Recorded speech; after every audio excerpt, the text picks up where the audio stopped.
මහා බැංකුව අධිපතිවරයාට මේ පිළිබඳව සාකච්ඡා කරන්න සූදානම් නැද්ද මේක දැන් මොකක් හරි දැන් මේක මීට පාලනය කරගන්න නම් යම් කිසි ඩොලර් වල යම් කිසි ස්ථාවරභාවයක් ඇති වෙන්න ඕන. දැන් එක්කෝ ඔබතුමාලට ඒ ඩොලර් ලබා දීමේදී යම් කිසි දෙයක් ඒක ඇත්තටම අපිට කියන්න බෑනේ බොස්. ඒක ආණ්ඩුව තමයි කතා කරලා අපිට උදව් කරලා දෙන්න ඕන ඩොලර් වැඩි වෙන්නේ නැතුව. that is left to the government. දැන් තියෙන තත්ත්වයට සාමාන්‍යයෙන් 280ට තිබිච්ච ඇමරිකන් ඩොලර් එක අද 350ට ගිහලා තියෙන්නේ. ඉතින් ඩොලර් ගාස්තු වැඩි වෙනකොට අපේ කෝස්ට් එක සාමාන්‍යයෙන් වැඩි වෙනවා. අනිත් එක මේ 350ත් එක්ක මේ කොස්ටිං එක ඉවර වෙනවාද කියලා තාම දන්නේ නැහැ. සෙන්ට්‍රල් බැංක් ගවර්නර් දවස් දෙකකට ඉස්සෙල්ලා කියලා දෙනවා තව මාස 3කට මොනවද වෙයි කියලා. එයාටත් කියන්න බෑ කියලා.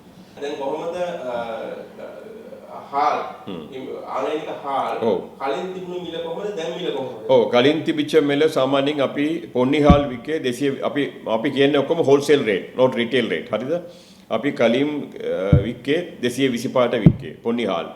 දැන් තියෙන ප්‍රමාණයට අපේ කොස්ට් එක විතර එනවා 245ට එනවා. දැන් 250න් එහා පැත්තට යනවා මේ. ඔව් අපිට කියන්න බෑනේ ඕක මොනවද වෙයි කියලා.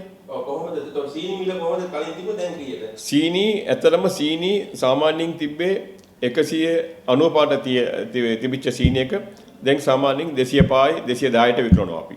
ඒ කියන්නේ අපි කියවනේ අපේ සීනි එක වේලාසෙනින් අපි ලොකු ප්‍රමාණ ලොස් එකක් වෙලා තිබිච්ච දැන් තමයි අපි කොස්ට් එකට ඇවිල්ලා තියෙන්නේ. ඒතකොට කොහොමද වීලි මිරිස් කොහොමද? වීලි මිරිස් සාමාන්‍යයෙන් ඊයලි මිරිස් අලුත් අවුරුදු කාලේ අපිට තිබුණේ සාමාන්‍යයෙන් 900යි 875යි 925ට තිබිච්ච එක දැන් සාමාන්‍යයෙන් 10ට ගිහිලා. ඒතකොට අනිත් ඒවා කොහොමද මේ පරිප්පු වල මිල කීයක් වැඩි? පරිප්පු සාමාන්‍යයෙන් ඉස්සෙල්ලා සාමාන්‍යයෙන් දිගටම අපි ගිය අවුරුදු ඔක්කොම විකේ 260කට.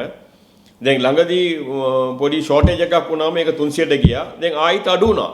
අඩු වෙලා 220 25යි එහෙමද තිබිච්ච පරිප්පු අද කොහොම හරි 240ක්යි. එතකොට ඒකම අත්‍යවශ්‍යම දෙයක් වන මුංගට කවුපියෝගේව කොහොමද? ඒව සාමාන්‍යයෙන් අපිට ස්ටොක් කරන්නේ නැහැ ලංකාවට ගෙනල්ලා. අපි සාමාන්‍යයෙන් අර පර්මිට් එකක් හම්බ වෙන විදිහට තමයි අපි ගෙන්නන්නේ. ඇත්තටම ඒක සාමාන්‍යයෙන් තිබුණේ ඒ කාලේ උන්දු සාමාන්‍යයෙන් රුපියල් 1000 රුපීස් තිබුණා කිලෝ එකක්.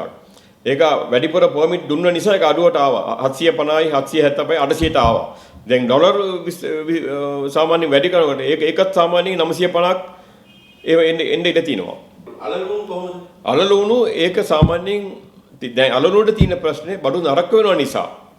සාමාන්‍යයෙන් 130ක් විතර බඩු නරක වෙන නිසා සාමාන්‍යයෙන් කොස්ට් එක වැඩි වෙනවා. සාමාන්‍යයෙන් සුමාන දෙකට ඉස්සෙල්ලා අපි වික්කේ මොනවද ලුණු වික්කේ සාමාන්‍යයෙන් 140 50ට. දැන් අර සාමාන්‍යයෙන් අර බඩු නරක වෙනවා නිසා අපිට කොහොමද අඩු ගන්න 170යි 180ට විකුණන්න ඉඩමක් තියෙනවා මොනවද? අපි හොඳ බඩු ගෙන්නන්න වෙනවා නම් අපේ කොස්ට් එක වැඩි වෙනවා. සාමාන්‍යයෙන් 200ට යන්න ඉඩ තියෙනවා ඒක.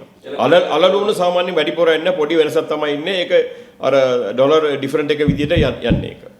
ඒක කියන්නේ 175 180 වගේ ප්‍රමාණය යන්න ඉඩ තියෙනවා ඒක. එතකොට අත්‍යවශ්‍යම ආහාර ද්‍රව්‍ය මිල කාණ්ඩයන් වල මේ ද්‍රව්‍යයන් ටිකේ විතරද මිල වෙනස් වෙන්නේ කොහොමද? නෑ සාමාන්‍යයෙන් අපි හැන්ඩල් කරන්නේ අයිටම් විතර අපිට කියන්න පුළුවන් අනිත් අයිටම් අපිට දන්නේ නැහැනේ සාමාන්‍යයෙන්. අපි වෙළඳ සංගමයෙන් අපි පිට කොටුවේ තියෙන ආහාර ද්‍රව්‍ය විතර මේ ද්‍රව්‍ය විතරයි අපිට කියන්න පුළුවන්. අනිත් එක අපිට කියන්න බෑ.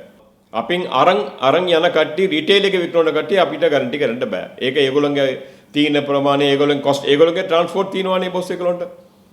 ට්‍රාන්ස්පෝර්ට් තියෙනවා කොස්ටිං වැඩි තියෙනවානේ ඒගොල්ලන්ට.